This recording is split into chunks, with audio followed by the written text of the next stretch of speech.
Hello friends, welcome to our channel study career channel में आप सभी का स्वागत है। जैसा कि फ्रेंड्स आप लोगों ने पिछले 3 लेक्चर में देखा, हम लोग इंडियन ज्योग्राफी को स्टार्ट कर दिए हैं और पिछले 2 लेक्चर में हमने इंडियन की पॉलिटिकल ज्योग्राफी को ख़त्म कर दिया और तीसरे लेक्चर में हम लोगों ने फिजिकल ज्योग्राफी को स्टार्ट किया है, जिसमें हम लोगों ने भारत के विभिन्न प्रकार की चट्टानों को पढ़ा, किस किस युग क्रम की चट्टानें हैं, किस किस समय में उनका निर्माण हुआ है। हम लोगों ने उसको देखा पिछले लेक्चर में और फिर उसको ही आगे बढ़ाते हुए आज हम अपने लेक्चर की बात करते हैं। तो आज हम भारत के विभिन्न भूआकृतिक विभाग को देखेंगे। आज हम अपने लेक्चर में देखेंगे भारत के विभिन्न भूआकृतिक विभाग। देखिए फ्रेंड्स, जैसा कि आप लोग को पता है कि भारत जो है एक बहुत ही बड़ा देश है, विशाल देश है, जिसका लगभग एरिया, भारत का क्षेत्रफल लगभग कितना है फ्रेंड्स? भारत का क्षेत्रफल है लगभग 32,87,263 किलोमीटर स्क्वायर, है ना, जो विश्व के कुल क्षेत्रफल के लगभग 2.4% भाग को घेरा हुआ है। तो इतना विशाल देश है भारत, तो इसमें बहुत विभिन्न प्रकार की भूआकृतियाँ भी होंगी, जैसे कि पर्वत, पठार, मैदान, द्वीप समूह आदि भी इस प्रकार की आकृतियाँ भी होंगी इसमें। तो देखिए फ्रेंड्स, मैं आपको बता देता हूँ पर्वत और पठार में अंतर। पर्वत क्या होता है फ्रेंड्स? पर्वत ऐसा उच्चावच होती है, ऐसी आकृति होती है जो लगभग 900 मीटर ऊँची हो, 900 मीटर ऊँची हो और जिसपे एक चोटी हो इसे अपन कहते हैं फ्रेंड्स पर्वत। और फ्रेंड्स पठार की बात करें तो पठार ऐसी आकृति होती है जिसकी ऊंचाई लगभग 600 मीटर हो और ऊपर एक समतल इलाका हो, प्लेन हो, समतल इलाका हो, प्लेन हो, इसको अपन कहते हैं पठार। ऐसा नहीं है फ्रेंड्स कि अगर 600 मीटर से ऊपर भी चला जाएगा, अगर पठार 600 मीटर से ऊपर भी 900 मीटर से ऊपर चला जाएगा तो अपन उसको पर्वत की श्रेणी में रखेंगे, ऐसा नहीं है। ऊपर अगर प्लेन है फ्रेंड्स, ऊपर समतल इलाका, तो अपन उसको पठार ही कहेंगे। जैसे तिब्बत का पठार बहुत ऊंचा है फ्रेंड्स, कई पर्वतों से भी ऊंचा है, फिर भी अपन उसको पठार ही बोलते हैं, पर्वत तो नहीं कहते। तो चलिए आइए अपन देखते हैं आगे। देखिए भारत में अनेक प्रकार के पर्वत, पठार, मैदान और द्वीप समूह पाए जाते हैं। तो इस तरीके से अगर अपन देखें तो लगभग भारत का जो है 10%, लगभग 10.7% क्षेत्र जो है वो पर्वत से घिरा हुआ है। 18.6% क्षेत्र जो है उसमें पहाड़ियाँ फैली हुई हैं। 27.7% क्षेत्र जो है उस पर पठार है भारत के, और 43% जो क्षेत्र है वो मैदानी भागों में फैला हुआ है। तो इस प्रकार से जब अगर अपन देखें तो भारत की जो उच्चावच है और जो संरचना है उसके आधार पर अपन भारत को 5 भूआकृतियों में बांट सकते हैं। कितने भूआकृतिक विभागों में बांट सकते हैं फ्रेंड्स? 5 भूआकृतिक विभागों में बांट सकते हैं। देखिए आइए देखते हैं कौन कौन से विभाग हैं पाँचों, तो देखते हैं चलिए। तो भारत को अपन कितने भागों में बांट सकते हैं? 5। तो पहला है भारत का उत्तर भारत का पर्वतीय क्षेत्र, जिसमें अपन हिमालय पढ़ते हैं फ्रेंड्स, और नॉर्थ ईस्ट के कुछ पर्वत पढ़ेंगे। दूसरा है, ये पहला हो गया अपना फ्रेंड्स, पहला क्या? उत्तर भारत का पर्वतीय क्षेत्र, जिसमें अपन हिमालय को पढ़ेंगे और पहाड़ियों को पढ़ेंगे, उत्तर भारत की पहाड़ियों को पढ़ेंगे, नॉर्थ ईस्ट की पहाड़ियों को पढ़ेंगे। दूसरा पार्ट हो जाएगा फ्रेंड्स अपना प्रायद्वीपीय पठार, प्रायद्वीपीय पठार, जिसमें अपन ईस्टर्न घाट्स, वेस्टर्न घाट्स, मतलब पूर्वी घाट, पश्चिमी घाट, और यहाँ पे जो पहाड़ियाँ हैं उसको भी अपन देखेंगे। इसी भाग में अपन प्रायद्वीपीय पठार वाले भाग में ही अपन इसको देख लेंगे। तीसरा, और इसमें अपन जो मध्य भारत के पठार हैं, मध्य भारत में जो भी कई पठार पाए जाते हैं, जैसे मध्य प्रदेश में और आसपास इलाकों में, उसको भी अपन इसी में देख लेंगे फ्रेंड्स। फिर उसके बाद अपन बात करते हैं तीसरा पार्ट में अपन क्या पढ़ेंगे। तीसरे पार्ट में बात करें अपन तो उत्तर भारत का विशाल मैदान पढ़ेंगे। उत्तर भारत के विशाल मैदान, जैसे हिमालय से नदियाँ बह के आती हैं तो अपने साथ जमाव भी तो लेके आती हैं, अपने साथ कुछ बहा के लेके आती हैं, तो उसको जमाव करती हैं, तो इससे मैदान का निर्माण हो जाता है। तो अपन उसी तरीके से उत्तर भारत का विशाल मैदान, जैसे इंडो गंगा का मैदान है, ब्रह्मपुत्र का मैदान है, इस तरीके से अपन मैदान को पढ़ेंगे। उसके बाद इसी में अपन राजस्थान के मरुस्थलीय क्षेत्र को भी पढ़ लेंगे, क्योंकि फ्रेंड्स वो भी मैदान की संज्ञा उसको दी जाती है, राजस्थान का मरुस्थलीय क्षेत्र। फिर उसके बाद अपन पढ़ेंगे फ्रेंड्स तटवर्ती मैदान। तटवर्ती मैदान की बात करें अपन तो देखिए अपना जो भारत है प्रायद्वीपीय आकार इस प्रकार का है। तो भारत की मैंने आपको बताई थी बहुत लंबी तट सीमा है, लगभग 7516.6 किलोमीटर है, जिसमें से 6400 किलोमीटर तो खाली मेनलैंड की सीमा है। तो इसी में कई सारी नदियाँ बहा कर अपने साथ लेके जाती हैं गाद, और उसका जब जमाव करती हैं तो वहाँ भी इधर भी मैदान डेवलप हो जाते हैं फ्रेंड्स। तो उसी मैदान को अपन पढ़ेंगे। फिर उसके बाद अपन देखेंगे द्वीपीय भाग। मैंने आपको बताया था कि भारत के एक बे ऑफ बंगाल साइड, बंगाल की खाड़ी तरफ अंडमान और निकोबार आइलैंड है, और अरब सागर तरफ, अरेबियन सी तरफ लक्षद्वीप है। तो अपन उसके बारे में भी पढ़ेंगे, पूरे विस्तार से उसकी चर्चा की जाएगी। तो चलिए आज अपन बात करते हैं उत्तर का पर्वतीय क्षेत्र को, मतलब उत्तर भारत का पूरा पर्वतीय क्षेत्र अपन पढ़ेंगे, जिसमें उत्तर भारत की बात करेंगे और नॉर्थ ईस्ट की बात करेंगे। तो देखिए सबसे पहले मैं आपको दिखा देता हूँ, ये फ्रेंड्स ये पार्ट है जो उत्तर का पर्वतीय क्षेत्र है। ये इसमें नॉर्थ ईस्ट वाले ये भी पहाड़ियाँ भी शामिल हो जाएंगी और उत्तर के हिमालय भी शामिल हो जाएगा। फिर उसके बाद है ये मैदान, उत्तर भारत का मैदान, जिसमें अपन ये भी पढ़ लेंगे इंडियन डेजर्ट, जिसको मरुस्थलीय क्षेत्र भी पढ़ लेंगे। उसके बाद अपन पढ़ लेंगे किसको फ्रेंड्स, ये इधर हमारे आइलैंड्स हैं, इनको भी पढ़ लेंगे, आइलैंड में पढ़ेंगे इनको, मतलब अपन इनको द्वीप में पढ़ेंगे। फिर उसके बाद बात करें तो इसको, ये फ्रेंड्स इस वाले पार्ट को, और इसमें ये वेस्टर्न घाट ईस्टर्न घाट्स भी हम इसी में पढ़ लेंगे, इसमें पढ़ लेंगे, प्रायद्वीपीय भारत में पढ़ लेंगे, प्रायद्वीपीय पठार की बात कर लें तो उसमें पढ़ लेंगे। फिर ये फ्रेंड्स इधर ये जो मैदान बच जाते हैं ईस्ट साइड, इसको अपन पढ़ लेंगे तटीय मैदानों के रूप, तटीय मैदान में अपन इसको पढ़ेंगे। तो चलिए फ्रेंड्स आज अपन पढ़ेंगे किसको, उत्तर का पर्वतीय क्षेत्र। फ्रेंड्स उत्तर के पर्वतीय क्षेत्र की बात की जाए तो भारत का जो उत्तरी सीमा है, उत्तरी सीमा जो है भारत की जो उत्तरी सीमा है उसमें पूर्व से लेके पश्चिम तक, इस तरीके से ये पूर्व से लेके पश्चिम तक एक बृहत और बहुत ही ऊंची विशाल पर्वत श्रेणी है, जिसको अपन हिमालय बोलते हैं। क्या बोलते हैं, हिमालय। फ्रेंड्स हिमालय जो है ये वलित पर्वत है, वलित पर्वत मतलब मोड़दार पर्वत है। जब इस पर थ्रस्ट लगा, प्रेशर पड़ा तो ये पर्वत अपने आप उठे हैं। इस तरीके के पर्वत को बोलते हैं वलित पर्वत। तो यह विश्व की नवीनतम वलित पर्वत है, शिवालिक जिसमें से और भी नवीनतम है। ये विश्व की नवीनतम वलित या मोड़दार पर्वत श्रेणी है। इस जो पर्वत है हिमालय में, जो पश्चिमी भाग है जिसमें नंगा पर्वत है, वहाँ से और पूर्वी भाग जो है मिसमी, जहाँ मिसमी पहाड़ियाँ हैं या नामचा बरवा जिसको अपन कहते हैं, वहाँ पे ये जो है एक तीव्र ढलान बनाता है। इस तरीके से फ्रेंड ऐसे पर्वत जाता है और इस तरीके से ढलान बनाता है, जिसको अपन बोलते हैं hair pin turn. Hair pin आपने देखी है, हेयर में लगाने वाली जो पिन होती है किस तरीके से घूमी हुई होती है, उस तरीके से ये ढलान, इस तरीके से ये मोड़ बनाता है। इसको अपन अक्षसंगीय मोड़ भी बोलते हैं।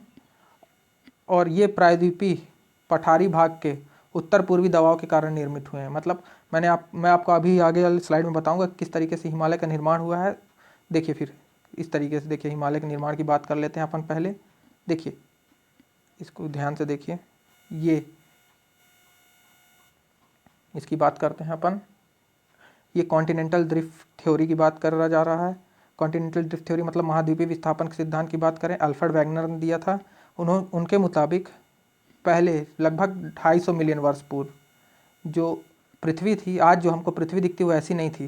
पहले पृथ्वी कैसी थी, इस तरीके से, और एक बड़ा सा इसमें भू प्रदेश था जिसको अपन कहते थे पैंजिया, और इसके चारों तरफ समुद्र से घिरा हुआ था, इसको अपन कहते थे पैंथालासा। पैंजिया जो था वो कॉन्टिनेंट था और पैंथालासा जो था वो समुद्र था। फिर 135 मिलियन वर्ष पूर्व की बात करते हैं। जो पैंजिया है वो 2 भागों में टूट गया, 2 भागों में टूटा, जिसको अपन बोले अंगारा लैंड और नीचे वाले को बोले गोंडवाना लैंड। ऊपर वाला हो गया अंगारा लैंड और नीचे वाला हो गया गोंडवाना लैंड। 2 भागों में टूट गया और उनके बीच में एक पतली सी सिंक्लाइन हो गई, भूसन्नति बन गई, जिसे अपन ने नाम दिया तैथिस सागर। फिर उसी तरीके से धीरे धीरे और भी ये विभिन्न भागों में बढ़ता गया, विभिन्न भागों में ये टूटता गया। और फ्रेंड्स वर्तमान में ये कुछ इस तरीके से दिख रहा है। तो देखिए फ्रेंड्स पहले क्या था, जब अपन आगे बात कर लेते हैं शुरू में स्टार्टिंग में, तो जो भारत था वो गोंडवाना लैंड का भाग था। भारत जो था वो गोंडवाना लैंड का भाग था। आज जहाँ आपको भारत दिख रहा है वर्तमान में, आज जहाँ अपन को भारत दिख रहा है वर्तमान में, आज भारत अपन को वर्तमान में यहाँ दिखता है फ्रेंड्स, यहाँ, जबकि वो यहाँ था नहीं, वो यहाँ पास था। तो ये यहाँ से इस तरीके से मूव किया नॉर्थ ईस्ट डायरेक्शन में, भारत उत्तरी पूर्व दिशा में भारत ने मूव करना शुरू किया, जिस कारण से, और लास्ट में आके वो यूरेशियन प्लेट है जो, देखिए फ्रेंड्स ये यूरेशियन प्लेट हो गई और यहाँ से भारत मूव करता हुआ आ रहा था इस तरीके से। लास्ट में ये यूरेशियन प्लेट से टकराया, इस तरीके से टकराया, तब जब यहाँ पे दोनों टकराए और ये भारत फिर इस तरीके से आगे बढ़ा। जैसे दरवाज़ा होता ना फ्रेंड्स, एक साइड पहले लगा रहता फिर दूसरे साइड से पूरा दरवाज़ा बंद होता, इसी तरीके से भारत के साथ हुआ। भारत पहले इस तरीके से आके ये यूरेशियन प्लेट से टकराया, फिर पूरा फोर्स ऐसे लगा भारत का, जिस कारण से हिमालय का निर्माण हुआ। क्योंकि इन दोनों के बीच में क्या था, मैंने आपको बताया एक तेथिस सागर था जिसमें जमाव था। उस कारण से जब इन दोनों में प्रेशर लगा, ये यहाँ से यूरेशियन प्लेट का फोर्स और यहाँ से इंडियन प्लेट का फोर्स, दोनों के फोर्स के कारण यहाँ पे ऐसे मोड़दार पर्वत का निर्माण हुआ। इस तरीके से हिमालय पर्वत का निर्माण हुआ फ्रेंड्स। तो इस तरीके से, और हिमालय की बात करें तो जो हिमालय पर्वत है जो प्रायद्वीपीय भाग की तरफ उत्तल आकार बनाता है, इस तरीके से बनाता है, इस तरीके से है। और जो अपन बात करें तिब्बत की तरफ तो इस तरीके से मुड़ा हुआ है। मतलब भारत इस तरफ से देख रहा है, मतलब ऐसा देख रहा है, हिमालय जो है वो भारत की तरफ देख रहा है। इस तरीके से अपन बात करें। अब अगर अपन बात करें हिमालय की पश्चिम से पूर्व की ओर की बात करें तो पश्चिम से पूर्व की ओर पर्वतीय भाग की चौड़ाई घटती है एवं ऊंचाई बढ़ती जाती है। देखिए ऐसा नहीं है फ्रेंड्स, फिर आगे जाके जब अपन उधर देखेंगे अरुणाचल प्रदेश तरफ देखेंगे तो हिमालय की फिर से ऊंचाई घट जाती है। हिमालय अधिक ऊंचा कहाँ पास है फ्रेंड्स? नेपाल और उत्तराखंड, नेपाल के आसपास हिमालय बहुत अधिक ऊंचा है। फिर जिसके फलस्वरूप ढाल भी तीव्र है, ऊंचाई बढ़ती जा रही है तो ढाल भी तीव्र होती जाती है। और उत्तर के पर्वतीय क्षेत्र को 4 प्रमुख भागों में बांट सकते हैं। हिमालय को अपन 4 भागों में बांटते हैं।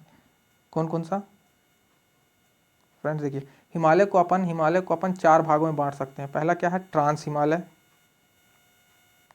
दूसरा है ग्रेट हिमालय जिसको हिमाद्री भी बोलते हैं और बृहद हिमालय भी बोलते हैं। तीसरा है मिडिल हिमालय जिसको मध्य हिमालय बोलते हैं या लघु हिमालय बोलते हैं या हिमाचल भी बोलते हैं। फ्रेंड्स ऐसा क्वेश्चन आया है कि हिमाचल का मीनिंग क्या होता है, हिमाचल का मतलब क्या होता है, तो अपन उसको लघु या मध्य हिमालय कहेंगे। फिर चौथा पार्ट है शिवालिक, ये एकदम नवीनतम श्रेणी है जिसको अपन निम्न या बाह्य हिमालय बोलते हैं, ये क्योंकि हिमालय का सबसे बाहरी पार्ट है। तो इस तरीके से अपन हिमालय को देखें तो 4 भागों में हम लोग इसको बांट सकते हैं। पहला है ट्रांस हिमालय, दूसरा है ग्रेट हिमालय या हिमाद्री या बृहद हिमालय, तीसरा है हिमाचल या फिर लघु हिमालय या मध्य हिमालय, और चौथा है शिवालिक श्रेणी, शिवालिक या निम्न या बाह्य हिमालय। इस तरीके से अगर अपन ट्रांस हिमालय की बात करें तो ये हिमालय का, ये जो महान हिमालय है ग्रेट हिमालय का उत्तरी भाग है। इस तरीके से अगर ये हिमालय है फ्रेंड्स तो इसके उत्तरी भाग में ये ट्रांस हिमालय है, ये ट्रांस हिमालय है। और इसके अंतर्गत काराकोरम, लद्दाख, जांस्कर आदि पर्वत श्रेणियाँ आती हैं। इसके अंतर्गत काराकोरम, लद्दाख, जांस्कर आता है। काराकोरम, लद्दाख, जांस्कर, मैं भी आपको मैप में पूरा दिखाऊंगा फ्रेंड्स, कहाँ काराकोरम, कहाँ लद्दाख, कहाँ जांस्कर। ठीक, ऐसा कहा जाता है कि जो इनका निर्माण है वो हिमालय से पहले ही हो चुका था। ये मुख्यतः पश्चिमी हिमालय क्षेत्र में मिलते हैं, क्योंकि हिमालय के पश्चिम में है तो पश्चिमी हिमालय क्षेत्र में मिलते हैं। केटू या गाडविन आस्टीन जिसको बोलते हैं, जिसकी ऊंचाई 8611 मीटर है, यह इसी पे है। काराकोरम श्रेणी की सबसे ऊंची चोटी है, काराकोरम श्रेणी की सबसे ऊंची चोटी है केटू या गाडविन आस्टीन जिसकी ऊंचाई 8611 मीटर है, जो भारत की भी सबसे ऊंची चोटी है। काराकोरम जो भारत की सबसे ऊंची चोटी है फ्रेंड्स, ये पीओके में पड़ती है, पाक अधिकृत कश्मीर में पड़ती है। इसे उच्च एशिया की रीढ़ भी कहा जाता है, काराकोरम श्रेणी को उच्च एशिया की रीढ़ भी कहा जाता है फ्रेंड। जो भारतीय भूभाग में, मैंने आपको बता दिया, पीओके में पड़ता है। ट्रांस हिमालय जो है और जो बृहद हिमालय है, ट्रांस हिमालय ये मैंने आपको बताया, जैसे ये ट्रांस हिमालय है और ये बृहद हिमालय है, इनके बीच में ये किससे एक दूसरे से अलग होते हैं? वो होते हैं इंडो सांगपो सचर जोन से, इंडो सांगपो सचर जोन द्वारा ये एक दूसरे से अलग होते हैं, ट्रांस हिमालय और बृहद हिमालय। अब इसी तरीके से अगर अपन बात कर लेते हैं महान हिमालय, बृहद हिमालय की, तो यह हिमालय की सबसे ऊंची श्रेणी है। जैसा कि आपको पता है माउंट एवरेस्ट जो हिमालय की सबसे ऊंची चोटी है, ये इसी में है, इसी हिमालय के तहत आती है। तो इसकी औसत ऊंचाई जो है वो 6000 मीटर से लगभग है और चौड़ाई इसकी 120 से 190 किलोमीटर के लगभग है। मतलब ये सबसे ऊंचा हिमालय है, ये हिमालय का सबसे ऊंचा भाग है। यह विश्व के प्राय सभी महत्वपूर्ण शिखर इसी श्रेणी में आते हैं, विश्व के जो भी महत्वपूर्ण शिखर हैं इसी श्रेणी में आते हैं। जैसे एवरेस्ट, माउंट एवरेस्ट जिसकी ऊंचाई 8848.6 मीटर है, कंचनजंगा जिसकी ऊंचाई है 8598 मीटर, नंगा पर्वत ये जम्मू कश्मीर में पड़ता है, लद्दाख में पड़ता है, इसकी ऊंचाई है 8126 मीटर, 8126 मीटर। नंदा देवी उत्तराखंड में पड़ता है फ्रेंड्स, इसकी ऊंचाई याद रखिएगा ज़रूर। एक ये एवरेस्ट की ऊंचाई याद रखिएगा आप, माउंट एवरेस्ट की, नंदा देवी की, इनकी तो ऊंचाई ज़रूर याद रखिएगा। फिर उसके बाद आता है कामेत, ये भी उत्तराखंड में पड़ता है। और नामचा बरवा अरुणाचल प्रदेश में पड़ता है। इसके कुछ महत्वपूर्ण शिखर हैं। विश्व की सबसे ऊंची चोटी मैंने आपको बताया माउंट एवरेस्ट जो नेपाल में पड़ती है, इसी पर्वत में स्थित है। जब अब देखिए जिस तरीके से हमने ट्रांस हिमालय और बृहद हिमालय को अलग किया था, इंडो सांगपो सचर जोन से अलग हुए थे, उसी तरीके से बृहद हिमालय और लघु हिमालय, ये बृहद हिमालय है और ये लघु हिमालय है, मान लीजिए ये बृहद है ये लघु है, ये किन से अलग होते हैं, ये अलग होते हैं मेन सेंट्रल थ्रस्ट से, मेन सेंट्रल थ्रस्ट द्वारा ये अलग होते हैं एक दूसरे से। फ्रेंड्स अब अगर अपन बात कर लेते हैं थर्ड हिमालय के तीसरे भाग की, जिसका नाम है हिमाचल श्रेणी अर्थात लघु या मध्य हिमालय, जिसको अपन मिडिल हिमालय भी बोलते हैं। देखिए इसकी औसत चौड़ाई जो है फ्रेंड्स ये है 80 से 100 किलोमीटर की औसत चौड़ाई है इसकी, और ये सामान्यतः 3700 से 4500 मीटर ऊंचाई है। देखिए पिछले उसकी सामान्यतः ऊंचाई एवरेज ऊंचाई 6000 मीटर थी महान हिमालय की, और जो मध्य हिमालय है उसकी ऊंचाई लगभग 4500 मीटर है, एवरेज 3700 से 4500 मीटर है। देखिए पीर पंजाल, धौलाधर, मसूरी, नाग टिब्बा और महाभारत श्रेणियाँ इसी पर्वत की श्रेणी का भाग है। ओके फ्रेंड, कौन कौन सी? पीर पंजाल जम्मू कश्मीर, धौलाधर हिमाचल प्रदेश, मसूरी उत्तराखंड, नाग टिब्बा उत्तराखंड और महाभारत श्रेणी ये नेपाल में पड़ती है फ्रेंड्स, इसी पर्वत श्रेणी का भाग है। बृहद व लघु हिमालय के मध्य कश्मीर घाटी है फ्रेंड्स। बृहद और लघु, ये बृहद हिमालय और लघु हिमालय के बीच में कश्मीर घाटी पड़ती है, जो अपने करेवा के लिए फेमस है। किसके लिए फेमस है? करेवा। पूछ सकता है फ्रेंड्स, ऐसा क्वेश्चन आया था कि करेवा कहाँ पड़ता है, किस किस हिमालय के बीच में करेवा पड़ता है, तो आप याद रखिएगा करेवा जो है लघु हिमालय और मध्य हिमालय के बीच में पड़ता है। करेवा अपने कश्मीर घाटी में करेवा है। करेवा मतलब होता है जो ग्लेशिएटेड सॉइल होती हैं, ग्लेशियर द्वारा लाई गई सॉइल होती हैं, जो मिट्टी होती है उनका जमाव होता है, उसे करेवा कहते हैं। दूसरी घाटी इसमें पड़ती है लाहौल स्पीति, फिर कुल्लू और कांगड़ा घाटियाँ इसी के मध्य में पड़ती हैं। यहाँ अल्पाइन चारागाह भी पाए जाते हैं।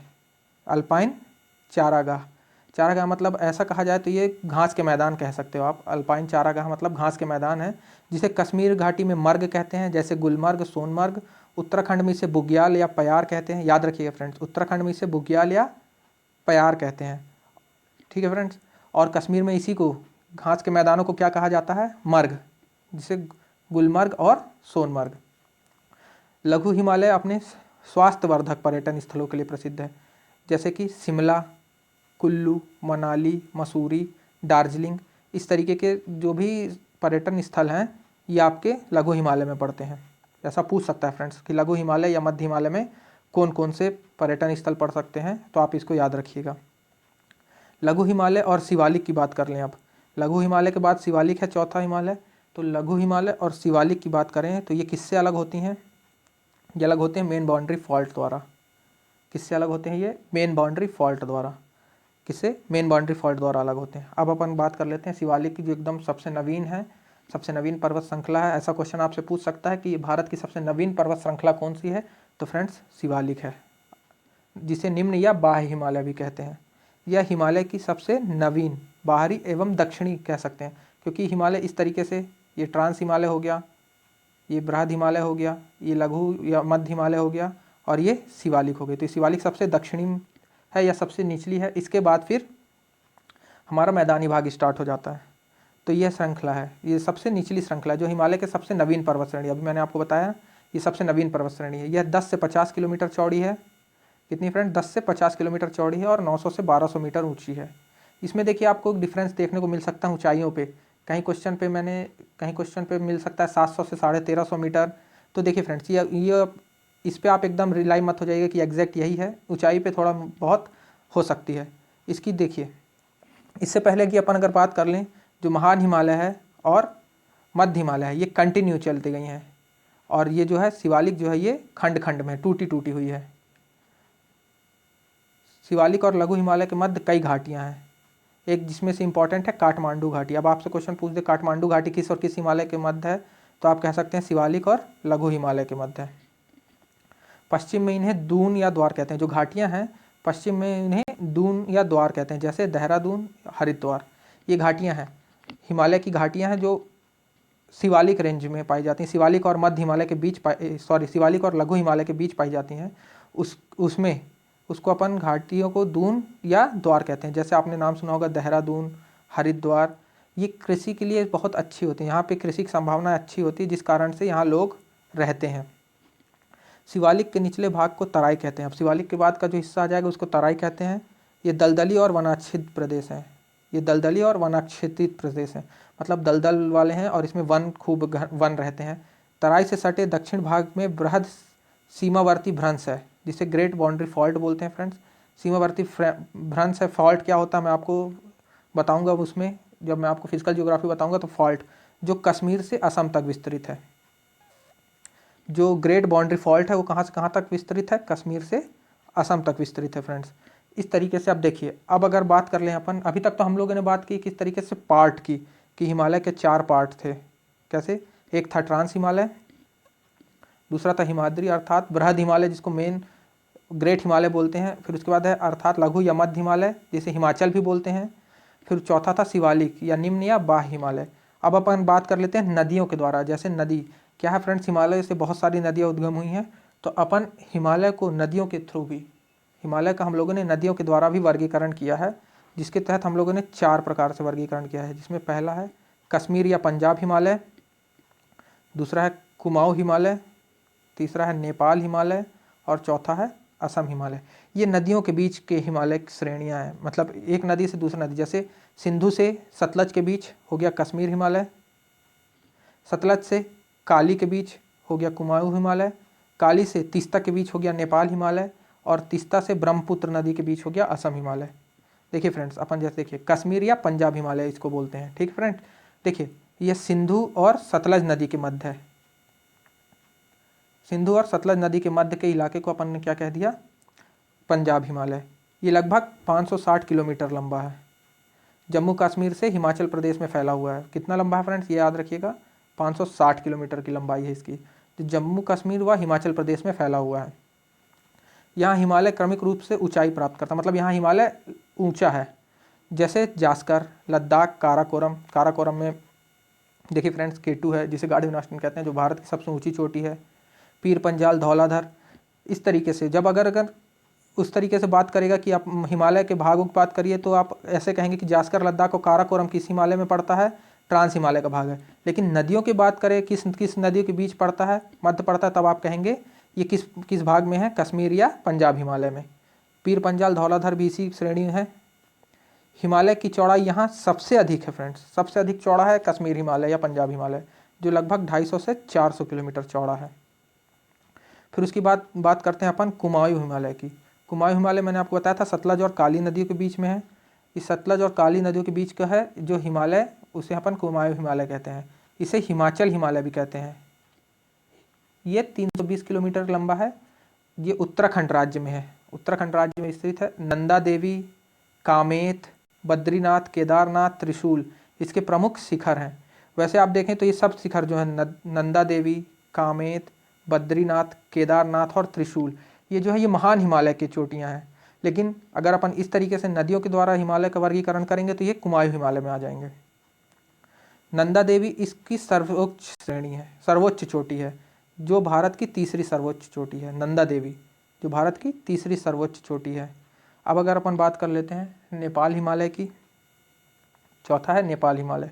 नेपाल हिमालय 800 किलोमीटर लंबा है और ये काली और तीस्ता के बीच में है, काली और तीस्ता के बीच में है नेपाल हिमालय। यहाँ हिमालय की चौड़ाई अत्यंत कम है, हिमालय चौड़ा कम है परंतु ऊंचा बहुत है। बहुत सर्वोच्च शिखर यहीं मिलते हैं, जैसे mount Everest, Kanchenjunga, Makalu. Mount Everest भी आप सबसे ऊंचा चोटी है हमारे भारत की, मतलब हमारे हिमालय की नहीं पूरे विश्व की सबसे ऊंची चोटी है माउंट एवरेस्ट, जो नेपाल हिमालय में पड़ती है। वैसे तो ये जो तीनों चोटियां हैं, माउंट एवरेस्ट, कंचनजंगा और मकालू, ये ग्रेट हिमालय की चोटी हैं। लेकिन इस तरीके से बात करें तो ये किस में आ जाएंगे, नेपाल हिमालय में। फिर उसके बाद बात करते हैं अपन असम हिमालय की। असम हिमालय जो तीस्ता और दिहांग, दिहांग मतलब जिसे ब्रह्मपुत्र नदी कहते हैं, ऐसा कहते हैं लेकिन उसकी सहायक नदी है, इसलिए जो ब्रह्मपुत्र, तीस्ता और ब्रह्मपुत्र याद रखिए, तीस्ता और ब्रह्मपुत्र नदियों के बीच कितना है, 720 किलोमीटर लंबाई में है। ये कहाँ से कहाँ तक है, सिक्किम जाएगा, असम, भूटान भी हो जाएगा इसमें, भूटान भी आ जाएगा और अरुणाचल प्रदेश आ जाएगा इसमें। सिक्किम, असम, अरुणाचल प्रदेश और भूटान। यहाँ हिमालय की ऊंचाई फिर कम होने लगती है। मैंने आपको बताया ना, हिमालय की ऊंचाई यहाँ पे अरुणाचल प्रदेश में आके फिर कम होने लगती है। तो फ्रेंड्स, जैसा कि आप लोगों ने देखा, हिमालय को मैंने 2 प्रकार से वर्गीकरण किया, एक बनावट के आधार पर, कैसे फोर्स लगने के आधार पर, और दूसरा नदियों के आधार पर। तो फोर्स लगने के आधार पर हम लोगों ने हिमालय के 4 पार्ट किए थे। ट्रांस हिमालय, ट्रांस हिमालय के बाद आता है अपना, पहला हो गया ट्रांस हिमालय, दूसरा ग्रेट हिमालय जिसको बृहत हिमालय बोलते हैं, फिर मिडिल हिमालय, और चौथा है शिवालिक श्रेणी। उसी तरीके से नदियों के बहाव के हिसाब से हम लोगों ने वर्गीकरण किया। तो पहला था कश्मीर या पंजाब हिमालय, दूसरा था कुमाऊं हिमालय, तीसरा था नेपाल हिमालय, और चौथा था असम हिमालय। तो फ्रेंड्स, इस तरीके से अब अपन हिमालय की कुछ चोटियों के बारे में बात कर लेते हैं। हिमालय की कुछ महत्वपूर्ण चोटियां हैं जो आज मैं इस डायग्राम पे देखिए मैं आपको दिखाता हूँ। इसको थोड़ा छोटा कर लिया जाए। फ्रेंड्स देखिए, इस डायग्राम को जूम करके देखते हैं। देखिए फ्रेंड्स, ये जो रेड कलर से आपको दिख रहा है, ये काराकोरम, ये काराकोरम है फ्रेंड्स। ये पूरी पर्वत श्रेणी है काराकोरम। फिर उसके बाद है लद्दाख की पर्वत श्रेणी का विस्तृत भाग है कैलाश पर्वत, और ये जास्कर। ये पार्ट हैं ट्रांस हिमालय के, ये है ट्रांस हिमालय के पार्ट। और काराकोरम की सबसे ऊंची चोटी है गार्डविन आस्टिन। काराकोरम की सबसे ऊंची चोटी है गार्डविन आस्टिन, जिसको अपन K2 भी बोलते हैं, जो 8611 मीटर ऊंची है। फिर उसकी बात अपन करते हैं, ये हो गया अपना ट्रांस हिमालय की बात हो गई। ट्रांस हिमालय, इसी के बगल में यहाँ पे ग्रेसर ब्रूम भी है, ये भी एक चोटी है ग्रेसर ब्रूम। अब अगर अपन बात करते हैं अब मध्य हिमालय, ये महान हिमालय की बात करते हैं। महान हिमालय में बहुत सारे आपको याद रखने हैं। देखिए फ्रेंड्स, महान हिमालय की बात करें तो यह है आपका नंगा पर्वत। एक नंगा पर्वत की बात करें, ये नंगा पर्वत कहाँ है फ्रेंड्स? ये लद्दाख में पड़ता है। अब इधर बात करते हैं, देखिए फिर इसके बाद उत्तराखंड में इसके कई सारे हैं। ये है एक है बंदरपूछ के बाद केदारनाथ, कामेत, बद्रीनाथ, और यहाँ नंदा देवी जिसकी ऊंचाई है 7817, और त्रिशूल। मैंने आपको बताया था ना, ये सब महान हिमालय के भाग हैं।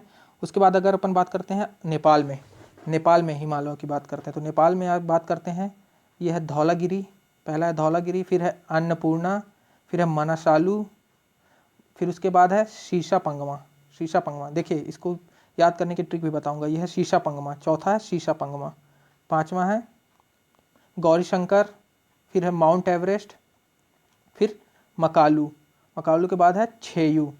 इसको याद रखिएगा कैसे, धौलागिरी, फिर अन्नपूर्णा, फिर मनासालू। देखिए इसको आप ऐसे याद करिए, देखिए डैम, डैम, धौलागिरी, अन्नपूर्णा, मनासालू। फिर इसके बाद यहाँ से याद करिए jam, Gaurishankar, Everest, Makalu, dam, jam करके याद रखिए। 6 याद रखिए फ्रेंड्स, ये इंपॉर्टेंट है। फिर उसके बाद अपन बात कर लेते हैं सिक्किम की। सिक्किम में कंचनजंगा है फ्रेंड्स, जिसकी ऊंचाई है लगभग 8598 मीटर। ये भी महान हिमालय का भाग है। अब बात करते हैं अपन फ्रेंड्स अरुणाचल प्रदेश की बात करते हैं। तो अरुणाचल प्रदेश में 2 पड़ता है, एक है कांगटो, दूसरा है नामचा बरवा। कांगटो और नामचा बरवा 2 हैं जो अरुणाचल प्रदेश में पड़ते हैं। एक है कांगटो और दूसरा है नामचा बरवा। इस तरीके से आप अगर देखेंगे तो ये महान हिमालय का वर्गीकरण हो गया। महान हिमालय के कुछ इंपॉर्टेंट चोटीज़ हैं, आप इनको याद रखिएगा क्योंकि पूछ सकता है कि ये चोटी किस हिमालय के भाग में आती है। अब अगर अपन बात कर लेते हैं किसकी, अब अगर अपन बात करते हैं फिर मध्य हिमालय की बात करते हैं। मध्य हिमालय जिसमें देखिए ये पीर पंजाल, ये देखिए फ्रेंड्स, ये है जास्कर और ये है पीर पंजाल। इनके बीच में पड़ती है कश्मीर घाटी जो अपने करेवा के लिए फेमस है। ये पीर पंजाल, ये है धौलाधर, ये 2 हैं इसकी, किस में आती हैं ये? लघु हिमालय में, जास्कर और धौलाधर। फिर इधर बात करें, मैंने आपको बताया था नाग टिब्बा, मसूरी, कुमायूं। नाग टिब्बा, मसूरी, कुमायूं मैंने आपको बताया था। फिर ये है महाभारत। ये जो है श्रेणी है, इंपॉर्टेंट श्रेणियाँ हैं, वो किसकी हैं? मध्य हिमालय की। अब बात कर लेते हैं फिर लघु हिमालय, जो कि मतलब निम्न हिमालय या बाह्य हिमालय जिसको शिवालिक बोलते हैं। तो ये शिवालिक श्रेणियाँ हैं फ्रेंड्स। इस तरीके से हमारा हिमालय का वर्गीकरण खत्म होता। अब अपन देख लेते हैं कुछ थोड़ा नॉर्थ ईस्ट के पहाड़ियाँ, कुछ नॉर्थ ईस्ट की पहाड़ियाँ भी हम देख लेते हैं। देखिए अरुणाचल प्रदेश की पहाड़ी की बात करें, DMAM, कैसे फ्रेंड्स, DMAM, डाफला मिरी अबोर मिसमी, याद रखिएगा फ्रेंड्स, डाफला मिरी अबोर मिसमी। फ्रेंड्स ये ढंग से नहीं दिख रहा होगा क्योंकि मेरे द्वारा ही बनाया गया है ये, तो ये डाफला मिरी अबोर मिसमी, क्योंकि मैंने फ़ोटो खींची है इसकी, इसलिए आपको ढंग से नहीं दिख रहा होगा, बट मैं आपको बता रहा हूँ, इस तरीके से याद रखिएगा। ये है DMAM, D से डाफला, M से मिरी, A से अबोर, M से मिसमी। ऐसा फ्रेंड्स आपका क्रम पूछ सकता है कि ईस्ट टू वेस्ट या वेस्ट टू ईस्ट, इस तरीके से ये चारों का नाम दे देगा और बोलेगा इसे पूर्व से पश्चिम या पश्चिम से पूर्व लगाइए, तो आप लगा लीजिएगा इस तरीके से। फिर अगर अपन बात करते हैं, अब आ जाते हैं अपन असम में। असम में अपनी दो हैं, एक है मिकिर और दूसरी है रेंगमा। मिकिर और रेंगमा, मिकिर और रेंगमा पहाड़ी हैं असम की, याद रखिएगा फ्रेंड। ऐसा पूछता है कि मिकिर पहाड़ी किस राज्य में स्थित है या रेंगमा किस राज्य में स्थित है। अब अगर अपन बात कर लेते हैं किसकी, नागालैंड की। नागालैंड में होती है नागा पहाड़ियाँ हैं, नागालैंड में नाम ही से है नागा पहाड़ियाँ, जिसकी सबसे ऊंची चोटी है सारामती। क्या है मैं फ्रेंड्स, सारामती। नागा पहाड़ी की सबसे ऊंची चोटी क्या है, सारामती। लिख देता हूँ मैं फ्रेंड्स, आप लोग को दिख नहीं रहा होगा, एक मिनट फ्रेंड्स, पेन बोल्ड करके लिख देता हूँ। नागा पहाड़ी है जिसकी है सबसे ऊंची चोटी सारामती। उसके बाद अपन देख लेते हैं फ्रेंड्स, किस में आ जाते हैं, आ जाते हैं मणिपुर में। मणिपुर में है एक माउंट ईशो, माउंट ईशो, माउंट ईशो पर्वत है। क्या है फ्रेंड्स, माउंट ईशो। उसके बाद आ जाते हैं अपन मिज़ोरम में। मिज़ोरम में है मिजो पहाड़ी। मिजो पहाड़ी कौन सी पहाड़ी सर फ्रेंड्स, मिजो पहाड़ी, जिसकी सबसे ऊंची चोटी है ब्लूटन। ब्लूटन, जिसकी सबसे ऊंची चोटी है मिजो पहाड़ी की ब्लूटन।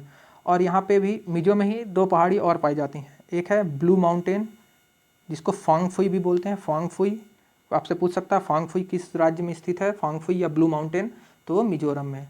और दूसरी है लुसाई हिल्स, लुसाई पहाड़ी, लुसाई। तो मिजो में 3 पहाड़ी बता दी मैंने, एक मिजो पहाड़ी जिसकी ब्लूटन है सबसे ऊंची चोटी, फिर मैंने आपको बताई फांगफुई जिसको ब्लू माउंटेन भी बोलते हैं, और एक है लुसाई पर्वत। इसी तरीके से अब अगर अपन बात कर लेते हैं किसकी फ्रेंड्स, त्रिपुरा की। मैंने आपको पूरा राज्य भी बताया था, यह है त्रिपुरा फ्रेंड्स। त्रिपुरा की बात करते हैं तो त्रिपुरा में एक ही माउंटेन पढ़ना है अपन को जिसका नाम है बेतलिंग सिब। क्या, बेतलिंग सिब, एक माउंटेन ही पढ़ेंगे जिसका नाम है बेतलिंग सिब। अब अपन बात कर लेते हैं मेघालय की। मेघालय में तो बेहतरीन है गारो, खासी, जयंतिया। ये जनजातियों के नाम से ही पहाड़ियों के नाम पड़ा है, गारो, खासी, जयंतिया। गारो, खासी और जयंतिया, ये तीनों पहाड़ियाँ। ये फ्रेंड्स पूछता है क्वेश्चंस कि गारो, खासी और जयंतिया किस राज्य में स्थित है, तो आप लगाएंगे मेघालय में है गारो, खासी और जयंतिया। ये तो हो गया फ्रेंड्स सिंगल माउंटेन। अभी कुछ माउंटेन है, कुछ पर्वत हैं जो 3 राज्यों में है, एक से अधिक राज्यों में है।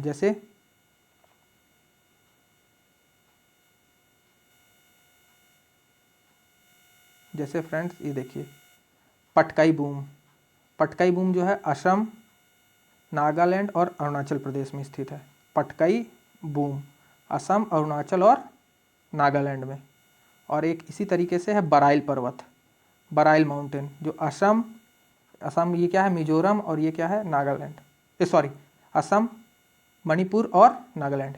ये मणिपुर है फ्रेंड, सॉरी असम, मणिपुर और नागालैंड में स्थित है।